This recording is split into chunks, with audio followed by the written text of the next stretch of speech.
Hello students, आज हम discuss करेंगे metals and non metals of class 10th। अब I request to all the students who are right now watching this video, बेटा आप लोग अपने साथ जो बुक है और बुक का पेज नंबर है वो ओपन करके रखिए। जिस टॉपिक को मैं करवाऊँगी आपका उस बुक को ओपन करके वो topic side by side read करना, वीडियो को पॉज करके is must.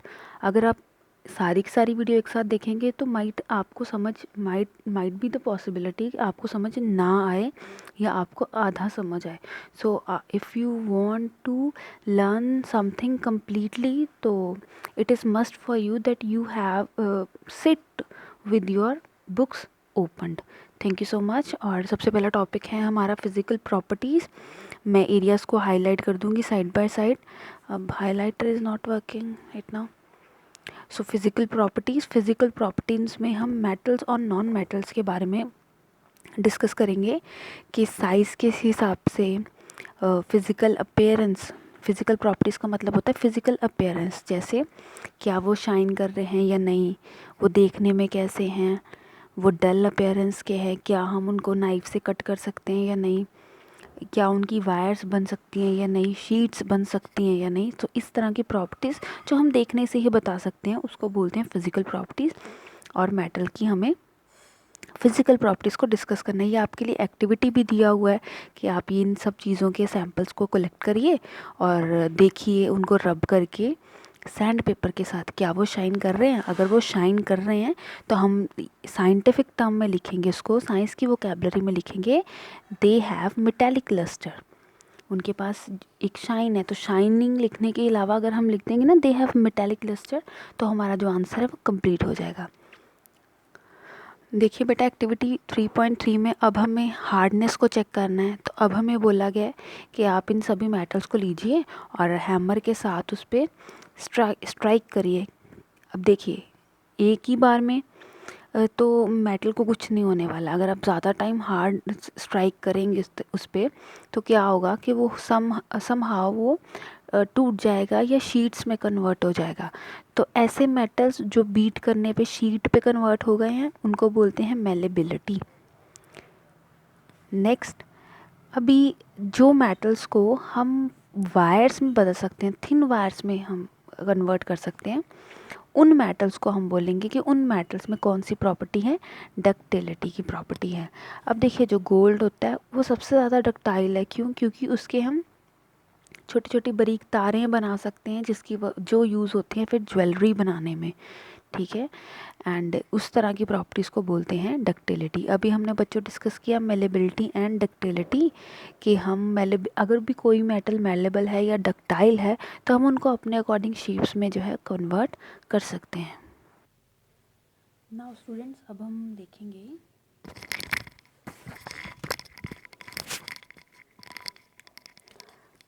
now students we will discuss about the some other properties other than जैसे हम डक्टिलिटी और मेलेबिलिटी को अभी पढ़ के हटे हैं।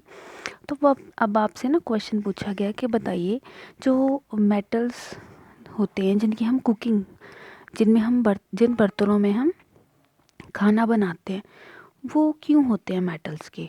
ऐसी क्या प्रॉपर्टी है ख़ास मेटल्स में कि हम उनको खाना बनाने के लिए भी यूज़ करते हैं। सो उसके लिए हम एक्टिविटी करेंगे। एक्टिविटी में क्या करना है, ऐसे हमने स्टैंड लगा दिया, बर्नर है हमारे पास और हम जो है एक स्टैंड क्लैम्प की हेल्प से एक मेटल की वायर को हीट करेंगे। अब देखिए हीट तो हम यहाँ प्रोवाइड करवा रहे हैं इस यहाँ पर, लेकिन फिर भी आप देखेंगे इस एंड को अगर आप टच करेंगे तो ये भी आपको हीट जो है फील होगा, ये भी हॉट फील होगा। ऐसा क्यों?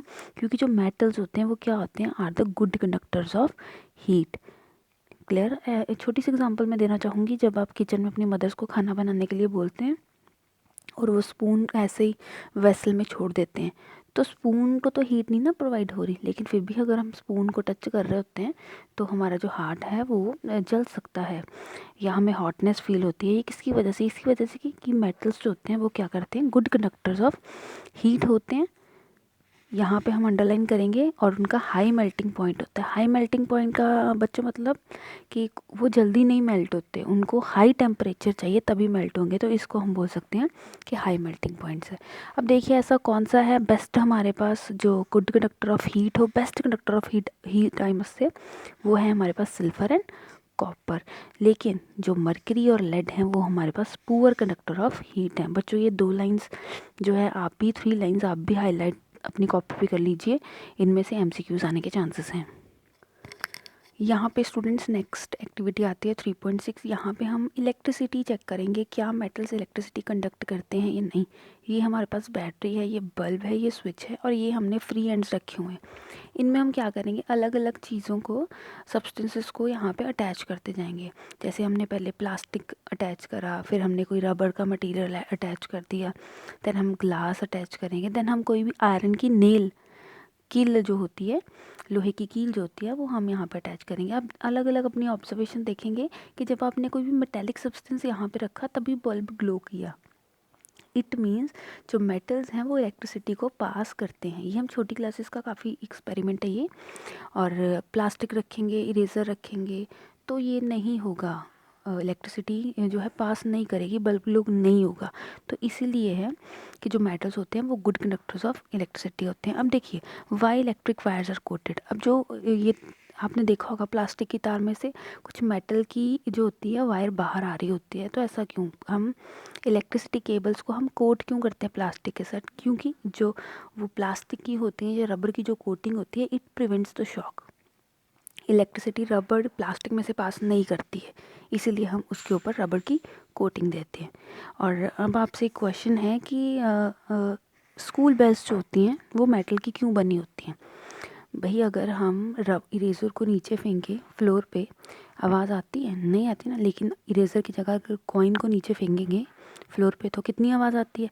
तो इट मीन्स जो मेटल्स होते हैं वो सोनोरस होते हैं, इस प्रॉपर्टी को बोलते हैं सोनोरस। देखिए इतना ज़्यादा लिखने की ज़रूरत नहीं है, अगर आप लिख देंगे simply metals are sonorous in nature तो ऑटोमेटिकली हमें सब कुछ पता चल जाएगा कि आप क्या लिखना चाहते हैं। लेकिन अगर आप सोनोरस वर्ड ना लिखेंगे और फिर आपको काफ़ी ज़्यादा लाइंस लिखनी पड़ती है, तो ये साइंस की वोकैबुलरी होती है जिसको आप बड़े ध्यान से आपने पढ़ना है, समझना और पेपर में भी लिखना है। नेक्स्ट हम यूज़ करेंगे, अभी हम नेक्स्ट टॉपिक जो है वो हम देखेंगे नॉन मेटल्स। बेटा नेक्स्ट अब हम नॉन मेटल की जो है फिजिकल प्रॉपर्टीज़ को देखेंगे। Some examples of non metals are, जैसे कार्बन नॉन मेटल है, सल्फर, आयोडीन, ऑक्सीजन, हाइड्रोजन, ये सभी नॉन मेटल्स हैं। अब देखिए जो नॉन मेटल्स होते हैं ना वो सॉलिड में भी होते हैं, एग्जिस्ट करते हैं, गैसेस में भी एग्जिस्ट करते हैं, लेकिन जो ब्रोमाइन है वो लिक्विड होता है। क्लियर, मोस्टली जो नॉन मेटल्स होते हैं वो सॉलिड और गैस की फॉर्म में होते हैं, लेकिन जो ब्रोमाइन है वो लिक्विड की फॉर्म में। यहाँ पे इसको आप हाईलाइट कर दीजिए अपनी बुक में भी। नेक्स्ट आपके लिए ये एक्टिविटी है। अब हम मेन पॉइंट्स पे पहुँचेंगे और ये जो मेन पॉइंट्स हैं यहाँ से 1 मार्क्स वाले एमसीक्यूज़ क्वेश्चंस जो हैं आपको आ सकते हैं। फिजिकल प्रॉपर्टीज़ के बारे में डिस्कस करेंगे। देखिए जितने भी मेटल्स होते हैं मरकरी को छोड़ के सभी के सभी सॉलिड में होते हैं। सिर्फ मरकरी एक ऐसा मेटल है जो लिक्विड फॉर्म में होता है, और वो है क्या, वो मेटल है। ठीक है, सारे के सारे मेटल्स सॉलिड फॉर्म में होते हैं, लेकिन जो मरकरी होता है वो लिक्विड फॉर्म में होता है। उसके बाद सब मेटल्स का जो मेल्टिंग पॉइंट है वो हाई होता है। आप टेम्परेचर प्रोवाइड करवाई जाएंगे तब भी वो ईजिली मेल्ट नहीं होगा। क्यों, क्योंकि उनका मेल्टिंग पॉइंट हाई है। लेकिन जो गैलियम है और सीजियम है ये भी मेटल ही हैं, लेकिन इनका मेल्टिंग पॉइंट काफ़ी ज़्यादा लो है। इवन कि अगर आप इसको हाथ पे रखोगे तो ये मेल्ट होना शुरू हो जाएंगे। सो ये एक्सेप्शन केसेस जो हैं वो आपको याद रखनी है। अब जो आयोडीन है ये नॉन मेटल है, और जो नॉन मेटल्स होते हैं वो शाइन नहीं करते हैं, सिर्फ मेटल्स शाइन करते हैं। लेकिन जो आयोडीन है ये नॉन मेटल है और ये क्या करता है, लस्ट्रस है, ये शाइन करता है। नेक्स्ट है आपके पास कार्बन जो है वो नॉन मेटल है और वो अलग अलग फॉर्म्स में एग्जिस्ट करता है। जैसे आपकी पेंसिल के जो निब होता है ब्लैक कलर वाला जिससे आप लिखते हैं वो भी कार्बन की ही फॉर्म है। और दूसरी तरफ कार्बन की दूसरी फॉर्म है डायमंड, जो कि बहुत ही ज़्यादा कॉस्टली और प्रीशियस होता है। तो दोनों में कितना डिफरेंस आ गया ना। तो ये डिफरेंस को हम बोलेंगे एलोट्रॉप। ठीक है, हम टाइप्स नहीं बोलेंगे, हम बोलेंगे carbon exist in different forms, each form is called allotrope of carbon. अब देखिए डायमंड है एलोट्रॉप ऑफ कार्बन, जो कि बहुत हार्ड है। लेकिन दूसरी तरफ जो हमारे पास ग्रेफाइट है, जिस पेंसिल से हम लिखते हैं, वो ग्रेफाइट बोलते हैं। देखिए वो कितना सॉफ्ट होता है। वो पेंसिल से को अगर प्रेस करेंगे तो उसका जो निब है वो मेल्ट हो जाता है। क्या किस बोलते हैं, वो देखिए वो ब्रेक हो जाता है इजीली। अब डायमंड जो है वो करंट कंडक्ट नहीं करता है, इलेक्ट्रिसिटी को कंडक्ट नहीं करता, लेकिन जो ग्रेफाइट होता है वो इलेक्ट्रिसिटी को पास करता है। तो कितना डिफरेंस है दोनों में, तो ये पैराग्राफ आपने ज़रूर रीड करना है। नेक्स्ट है अल्कली मेटल्स। अब अल्कली मेटल्स क्या होते हैं? Lithium, sodium, potassium are so soft that they can be cut with knife. Metals तो जनरली कट नहीं करते। आप लोहे की कील को या ग्रिल को क्या आप चाकू से काट सकते हैं? नहीं काट सकते ना। तो मेटल्स जो होते हैं वो सॉफ्ट नहीं होते। लेकिन सोडियम हो गया, पोटेशियम हो गया, लिथियम हो गया, ये भी मेटल्स ही हैं, लेकिन हम इनको नाइफ से कट कर सकते हैं। और इनकी लो डेंसिटीज़ भी हैं और इनका लो मेल्टिंग पॉइंट भी है।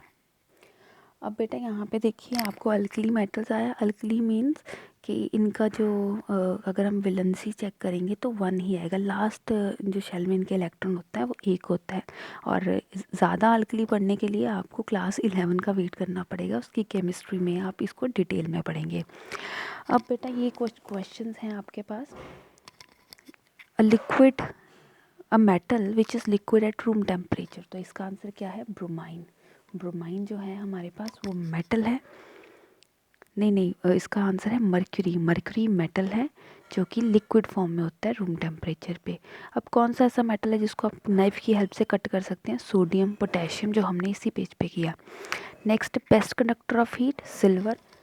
ये हमने कहाँ पढ़ा? ये हमने यहाँ पढ़ा। नेक्स्ट है हमारे पास meaning of malleable and ductile. कहाँ पे है इसका डेफिनेशन? ये यहाँ पे है। ये मेलेबिलिटी, डक्टिलिटी की डेफिनेशन, और ये है आपके पास मेलेबिलिटी की डेफिनेशन। तो बेटा ये पेज हमने कर लिया। अब मेन काम शुरू होगा जहाँ से आपका 10th का CBSE का पेपर भी आता है ज़्यादा। Chemical properties of metal. What happens when metals are burned in air? क्या होगा जब हम मेटल्स को बर्न करना शुरू करेंगे? बेटा ये हमारे पास 3.9 एक्टिविटी है जिसमें हमें बोला गया कि हम अलग अलग मेटल्स लें और उनको बर्न करना शुरू करें और देखें कौन सी फ्लेम आ रही है किसी भी मेटल को बर्न करने के साथ, और क्या जो प्रोडक्ट अवेलेबल हैं हमारे पास, किसी भी मेटल को बर्न करेंगे हम और जो हमारे पास प्रोडक्ट बनेगा क्या वो सॉल्युबल है वाटर में। तो इस तरह की एक्टिविटीज़ आप अपने टीचर के सुपरविजन के अंडर अपनी साइंस लैब में करेंगे। नेक्स्ट अब हम देख लेते हैं। ये सबसे पहले आपको इक्वेशन को लर्न रखना है, याद रखना है। जब भी मेटल ऑक्सीजन के साथ रिएक्ट करता है वो मेटल ऑक्साइड फॉर्म करेगा। अब एग्जांपल हम चेक करेंगे।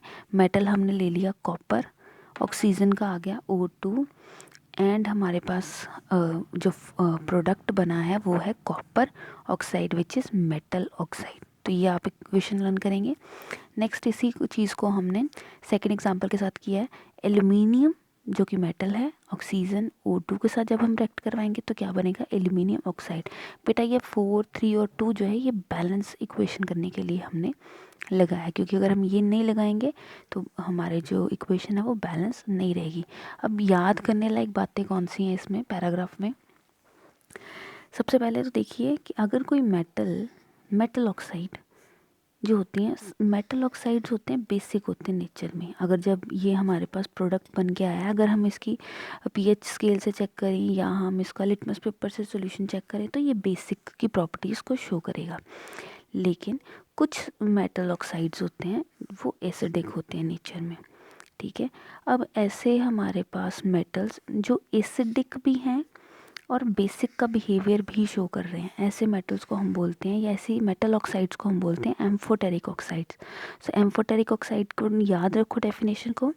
सच metal oxides which react with both acids and bases to produce salt and water. Example देखेंगे। एल्यूमिनियम ऑक्साइड रिएक्ट किया हमने HCl के साथ, देन हमारे पास क्या आ गया? हमारे पास आ गया aluminium chloride plus water. Then हमारे पास है एल्यूमिनियम ऑक्साइड जिसको हमने सोडियम हाइड्रोक्साइड के साथ रिएक्ट करवाया, हमारे पास क्या आ गया? Sodium aluminate plus water.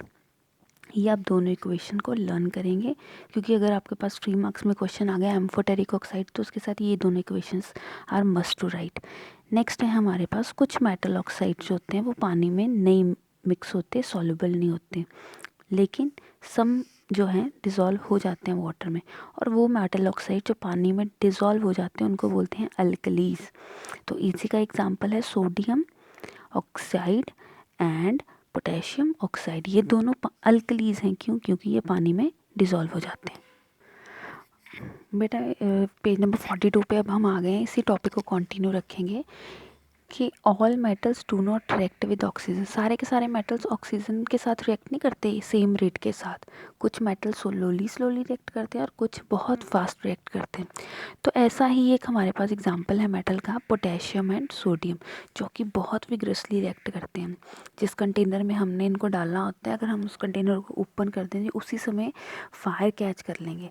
तो इस तरह से बहुत सारे इंसिडेंट्स मिस हैपनिंग हो सकती है। इसको मिस हैपनिंग ना हो, एक्सीडेंटल फायर्स ना हो, इसीलिए हम पोटेशियम और सोडियम को कैरोसिन ऑयल में डिप करते हैं। पहले हम सोडियम डालेंगे, पोटेशियम डालेंगे और साथ में उसके ऊपर से क्या डाल देंगे, कैरोसिन ऑयल। आपको पता है कि कैरोसिन ऑयल की डेंसिटी काफ़ी ज़्यादा लो होती है और ये ऊपर फ्लोट करेगा। कैरोसिन ऑयल डालने से क्या होगा, कॉन्टैक्ट ब्रेक हो जाएगा सोडियम का ऑक्सीजन के साथ, ऑक्सीजन जो एयर में प्रेजेंट है। अगर उसको ऑक्सीजन नहीं मिलेगा तो रिएक्शन जो है वो नहीं होगा और हम एक्सीडेंटल फायर से जो है अपने आप को प्रिवेंट कर पाएंगे। उसके बाद हमारे पास कुछ ऐसे मेटल्स हैं जैसे मैग्नीशियम हो गया, एल्यूमिनियम हो गया, जिंक हो गया। ये इनके साथ क्या होता है, जब ये ऑक्सीजन के साथ रिएक्ट करना शुरू करते हैं ना, ये ऑक्सीजन के साथ रिएक्ट करके अपने ऊपर एक लेयर बना देते हैं ऑक्साइड की। अब ये जो ऑक्साइड की लेयर बन जाती है ना, ये थोड़ा ही रिएक्शन होगा, इसके बाद जो लेयर बन जाती है बिल्कुल ही मेटल कवर कर लेगा। ऑक्साइड की जो लेयर है पूरी तरह से मेटल को कवर कर लेगी, जिसके बाद फर्दर रिएक्शन जो है वो नहीं होगा। ठीक है, तो इस तरह से ये काफ़ी इंपॉर्टेंट लाइन है। आपने याद होगा क्लास 8 में हम मैग्नीशियम रिबन को बर्न करते थे और बर्न करने से पहले हम उसको सैंड पेपर के साथ अच्छी तरह से इसको रब करते थे। हम क्या करते थे ऐसा, हम ऑक्सीजन की जो लेयर होती है उसको रिमूव करते सो दैट जो मेटल है वो अच्छे से बर्न कर पाए।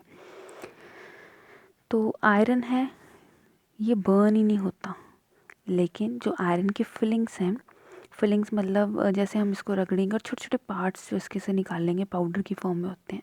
जब हम इसको स्प्रिंकल करेंगे बर्नर के ऊपर तो वो बहुत जल्दी से फायर को कैच कर लेता है। तो देखिए कितनी डिफरेंट प्रॉपर्टीज़ हो गई हैं इसकी। नेक्स्ट है copper does not burn. Copper जो होता है वो बर्न नहीं होता, लेकिन जब इसको हम हॉट करेंगे ना, जब इसको हम गर्म करना शुरू करेंगे तो इसका कलर जो होता है ब्राउन से ब्लैक हो जाता है। क्यों होता है? क्योंकि ये ऑक्सीजन के साथ रिएक्ट करके कॉपर ऑक्साइड बना देता है। इसी तरह से दो मेटल हमारे पास ऐसे हैं, सिल्वर एंड गोल्ड, जो कि बिल्कुल भी ऑक्सीजन के साथ रिएक्ट नहीं करते। क्योंकि इसकी एग्जांपल सिंपल सी है, लेडीज़ ने ज्वेलरी डाली होती है, इयररिंग्स डाली होती हैं, रिंग्स डाली होती हैं, तो वो तो ऑक्सीजन के साथ रिएक्ट कर ही रहा होता है, लेकिन फिर भी उनका कलर जो है वो चेंज नहीं होता। सिल्वर किसी हद तक ऑक्सीजन के साथ रिएक्ट करता है, लेकिन जो गोल्ड है वो तो बिल्कुल नहीं करता। बेटा नेक्स्ट हमारे पास एनोडाइजिंग का प्रोसेस है। एनोडाइजिंग का प्रोसेस क्या होता है? सबसे पहले देखिए, अगर ये मेरे पास कोई मेटल है और मेटल को मैंने ऐसे रख दिया है, यहाँ पे इसके आसपास क्या बन जाएगी, ऑक्सीजन की लेयर बन जाएगी, ऑक्सीडेशन रिएक्शन हो जाएगा और ये फर्दर रिएक्ट नहीं कर पाएगा। लेकिन अगर हम चाहते हैं अपने किसी भी मेटल को प्रिवेंट करवाना चाहते हैं और हम चाहते हैं कि वो बिल्कुल भी ऑक्सीजन के साथ रिएक्ट ना करे, ठीक है, और हम उसकी कोटिंग को और थिक करना चाहते हैं, तो हम क्या करेंगे, हम इसको केमिकल मेथड से कर सकते हैं। तो हम क्या करेंगे, सबसे पहले हम एक प्रोसेस लेंगे, एक सेटअप लगाएंगे जिसमें एक रॉड होगी हमारी उस मेटल की, जिसको हम एनोडाइजिंग करवाना चाहते हैं। हम डालेंगे डिल्यूट सल्फ्यूरिक एसिड डालेंगे बीकर में और हम करंट पास करवाएंगे उसमें से। अब देखिए गैस, ऑक्सीजन गैस रिलीज़ होगी और ऑक्सीजन गैस मेटल पे चली जाएगी जो कि हमने अनोड लगाया हुआ है, ठीक है, और जिस वजह से सारे का सारा ऑक्सीजन उस रॉड पे आ जाएगा और वो उसकी हमने जो थिकनेस है वो ऑक्साइड की लेयर की जो थिकनेस है, ऐसे हम उसको और जो है थिक कर सकते हैं। तो ये हमारे पास एक छोटा सा प्रोसेस है जिसको एनोडाइजिंग बोलते हैं। क्या प्रोसेस है, इसकी डेफिनेशन देख लेते हैं। Process of forming thick layer of oxide over aluminium.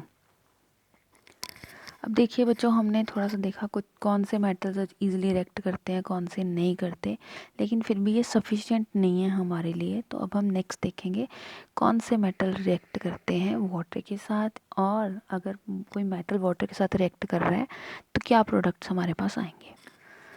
Now students, ये है पेज नंबर 43 और इस सेटअप पे हमने बर्नर लगाया है, एक टेस्ट ट्यूब लगाया है। ये हमारे पास एक ग्लास वूल है जिसको हमने थोड़ा सा पानी ड्रॉप डाल के यहाँ पे रखा है। नेक्स्ट मेटल रखा हुआ है। अब हम देखने से लग रहा है कि हम स्टीम प्रोवाइड करवा रहे हैं इस मेटल को, क्योंकि हम डायरेक्टली हीट प्रोवाइड नहीं करवा रहे हैं। देन जो भी गैस रिलीज़ होगी वो इस डिलीवरी ट्यूब से होते हुए इस बीकर में जाएगी जिसमें हमने पानी डाला हुआ है, और बबल्स हमें शो करेंगे कि कोई गैस जो है वो रिलीज़ हो रही है। अब यहाँ से हमें ये हिंट मिलता है कि इस टॉपिक में हम ये पढ़ना चाहेंगे कि कुछ मेटल्स जो होते हैं वाटर के साथ रिएक्ट करेंगे, कुछ मेटल्स जो होते हैं वो कोल्ड वाटर के साथ रिएक्ट करेंगे इजीली, कुछ हॉट के साथ करेंगे और कुछ करेंगे स्टीम के साथ। तो हम वन बाय वन जो है इनको देखेंगे। Metals react with water and produce metal oxide, ये हमने हाईलाइट कर दिया कि जो मेटल्स होते हैं अगर वाटर के साथ रिएक्ट करेंगे तो मेटल ऑक्साइड बनाएंगे, ठीक है। और क्या रिलीज़ करेंगे, हाइड्रोजन गैस। अब जो मेटल ऑक्साइड्स होते हैं ना, जो तो पानी में डिज़ोल्व कर जाएंगे वो बनाएंगे मेटल हाइड्रोक्साइड। देखिए दो बातें हैं, सबसे पहले तो मेटल्स ज़्यादा सारे के सारे मेटल्स नहीं वाटर के साथ रिएक्ट करेंगे, लेकिन जो मेटल वाटर के साथ रिएक्ट करेंगे वो मेटल ऑक्साइड बनाएंगे और क्या रिलीज़ करेंगे, हाइड्रोजन। अब ये मेटल ऑक्साइड फर्दर अगर वाटर के साथ रिएक्शन करेंगे तो हमारे पास क्या बनाएंगे, मेटल हाइड्रोक्साइड। ये दो बेसिक सी बातें आपको याद रखनी है। अब हम मेटल्स की एग्जांपल लेंगे। सबसे पहले जैसे है पोटेशियम एंड सोडियम, ये बहुत जल्दी रिएक्ट करते हैं कोल्ड वाटर के साथ। ये इतना जल्दी रिएक्ट करते हैं कि बहुत सारी हीट रिलीज़ होती है, ठीक है।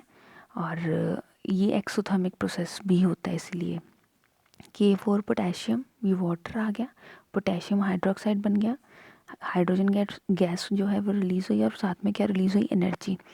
देन हमारे पास ये हो गया सोडियम, सोडियम को हमने रिएक्ट करवाया वाटर के साथ, ये क्या बन गया, सोडियम हाइड्रोक्साइड, और क्या रिलीज़ हुआ, वाटर। अब ये तो हमने दो एग्जांपल मेटल्स के ले लिए, पोटेशियम एंड सोडियम। अब हम कैल्शियम के साथ इसका देखेंगे। कैल्शियम भी वाटर के साथ रिएक्ट करता है, लेकिन वो इतना वायलेंट नहीं होता, वो इतना रैपिड नहीं होता, वो स्लोली स्लोली रिएक्शन करता है। और ये हो गया मेटल, ये हो गया वाटर, ये बन गया मेटल ऑक्साइड, और ये बन गया हाइड्रोजन। लेकिन क्या होता है, जब भी कैल्शियम का हम रिएक्शन करवाते हैं ना, कैल्शियम फ्लोट करना शुरू कर देता है। ऐसा क्यों, because the bubbles of hydrogen gas formed, क्योंकि गैस जो रिलीज़ हो रही है वो मेटल के सरफेस के साथ कर जाती है स्टिक, और जैसे गैस के बबल्स ऊपर जा रहे हैं यहाँ पे हमने देखा है, वो मेटल के बबल्स मेटल को अपने साथ स्टिक कर लेती है और वो फ्लोट करना शुरू कर देता है। ऐसा लगता है कि कैल्शियम ही फ्लोट कर रहा है। क्लियर, यहाँ से क्वेश्चन आता है कि आप अच्छे से रीड करेंगे। नेक्स्ट है हमारे पास जो मैग्नीशियम है, वो कोल्ड वाटर के साथ तो रिएक्ट नहीं करता, लेकिन हॉट वाटर के साथ वो बड़ा अच्छे से रिएक्ट करके क्या बना देता है, पहले वो मेटल ऑक्साइड बनाता है, देन वो जो है मेटल ऑक्साइड अगर फर्दर हम वाटर के साथ रिएक्ट करवाते जाएंगे देन क्या बनाएगा, मेटल हाइड्रोक्साइड। और ये भी फ्लोट करना शुरू कर देता, क्यों, क्योंकि हाइड्रोजन गैस जो रिलीज़ हो रही है वो मेटल के सरफेस के साथ स्टिक कर जाती है, और ऐसा लगेगा कि मैग्नीशियम जो है वो फ्लोट कर रहा है। नेक्स्ट है हमारे पास जो एल्यूमिनियम, आयरन, जिंक होते हैं, ये ना ठंडे पानी के साथ रिएक्ट करते हैं ना हॉट वाटर के साथ रिएक्ट करते हैं, ये करते हैं स्टीम के साथ। तो आप इन दोनों की इक्वेशन जो है वो याद रखेंगे। एल्यूमिनियम आ गया, वाटर आ गया, वाटर मतलब स्टीम आ गया, देन हमारे पास एल्यूमिनियम ऑक्साइड, हाइड्रोजन गैस, ये फेरस आ गया, आयरन आ गया, ये वाटर आ गया, ferric oxide plus hydrogen gas. तो इसी तरह से जो सिल्वर, कॉपर, लेड, गोल्ड होता है, ये किसी भी तरह के पानी के साथ रिएक्ट नहीं करते हैं, मतलब किसी भी स्टेट ऑफ वाटर के साथ ये रिएक्ट नहीं करते हैं। Next topic is what happens when metals react with acids. Let's go to the page number 44। देखिए बच्चों, अगर कोई मेटल एसिड के साथ रिएक्ट कर रहा है तो वो क्या बना रहा है, सॉल्ट एंड हाइड्रोजन